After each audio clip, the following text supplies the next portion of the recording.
នៅក្នុងរាជព្រះបាទឱកគរាជនោះដំណើរថាព្រះបាទឱកគរាជមានព្រះជាយា5អង្គគឺព្រះនាងផុតតាព្រះនាងចិត្តាព្រះនាងជន្ទូព្រះនាងវិសាខានិងព្រះនាងជាលិនីព្រះនាងផុតតាជាព្រះអគ្គមហេសីឬក៏ជាព្រះជាយាធំមានបុត្រ9អង្គគឺព្រះឱកកមុខព្រះករកណ្ឌៈព្រះហដ្ឋិនិកៈព្រះសីនិពុរៈព្រះនាងពិយាព្រះនាងសុពិយាព្រះនាងអនន្ទាព្រះនាងវិជិតានិងព្រះនាងវិចិត្រកសេនាហើយព្រះនាងខត្តយានីដែលជាមហេសីចុងក្រោយមានបុត្រាមួយអង្គព្រះនាមព្រះជន្ទុក្នុងចំណោមបុត្រទាំង9របស់ព្រះនាងផុតតាមានព្រះនាងពិយាជាបុត្រីច្បងធំលើសគេក្នុងចំណោមបុត្រីក្នុងវង្សលុះព្រះនាងផុតតាជាមេត្តាសោយព្រះវិលាឡៃទៅព្រះបាទឱកគរាជជាបិតាតែងតាំងព្រះជាយារូបស្អាតមួយអង្គជាអគ្គមហេសីថ្វាយព្រះនាមថាព្រះខត្តយានីព្រះខត្តយានីប្រសូតបានបុត្រាមួយអង្គព្រះនាមព្រះជន្ទុដូចបានជម្រាបអំបញ្ញមិញ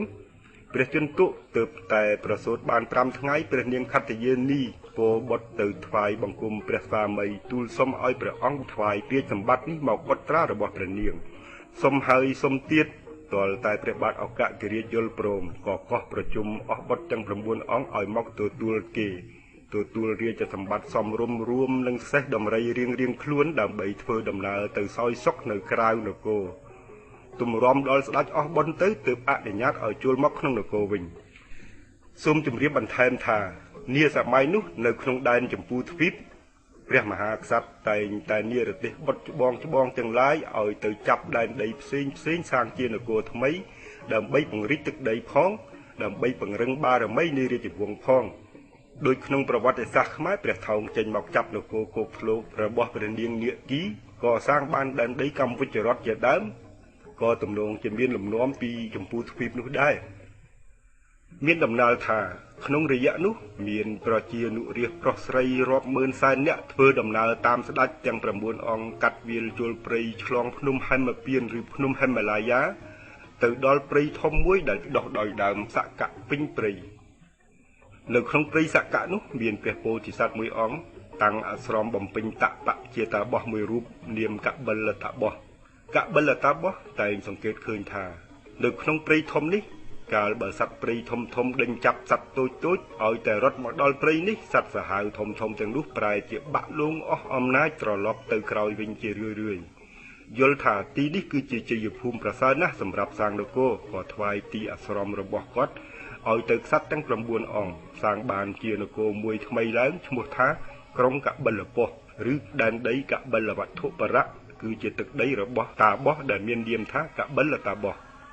ទឹកដីនេះគេហៅថាសក្ករដ្ឋក៏បានព្រោះជានគរមួយដែលតាំងនៅក្នុងព្រៃសក្ក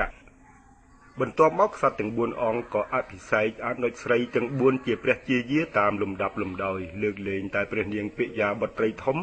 បានត្រូវលើកឡើងជាតំណាងព្រះមេត្តាប្រចាំវង្សទៅវិញថ្វាយនាមរាជវង្សថ្មីនេះថាសក្កវង្សហើយក្រោយមកក៏សរសេរថាសាខ្យវង្សក៏បានមានន័យថាវង្សក្សត្រនៅក្នុងព្រៃសក្កអកុសលព្រះនាងពិយាស្រាប់តែកើតរោគខ្លួនពេញព្រះកាយអនុជទាំង8អង្គក៏សង់អាស្រមមួយថ្វាយព្រះនាងគង់នៅក្រៅនគរឆ្ងាយពីក្រុងកបិលពស្តុត្រង់នេះខ្ញុំបានសូមជម្រាបថានៅសម័យនោះពាក្យថានគរប្រៀបបានជាទីក្រុងមួយដែលស្ដេចគង់នៅក្នុងទីនោះបើស្ដេចមានអំណាចតបត្រួតត្រាទឹកដីដល់ទីណាទីនោះហៅថាដែនដែលសពថ្ងៃនេះយើងហៅថាប្រទេសក្នុងដែននោះមានចែកចេញជានិគមតូចទៀតនិគមទាំងនោះហៅថានិគមឬក៏និគមមួយស្រុកក៏បានទំនងដូចសពថ្ងៃនេះដែលយើងចែកជាខេត្តខណ្ឌរបស់ប្រទេសនិគមមានចែកចេញជាក្រៀមជាច្រើនកន្លែងទៀតទំនងដូចជាឃុំឬភូមិសពថ្ងៃនេះពីសម័យអង្គរខ្មែរយើងក៏រៀបផែនដីតាមមធ្យោបាយនេះដែរបាទយើងបន្តឯកសារតទៅទៀតនៅសម័យកាលដំណើរនោះមានព្រះរាជាមួយអង្គព្រះនាមព្រះរាមៈសោយរាជនៅនគរពារាណសីដែលសពថ្ងៃប្រែឈ្មោះថាក្រុងបេណារ៉េសនៅក្នុងប្រទេសឥណ្ឌា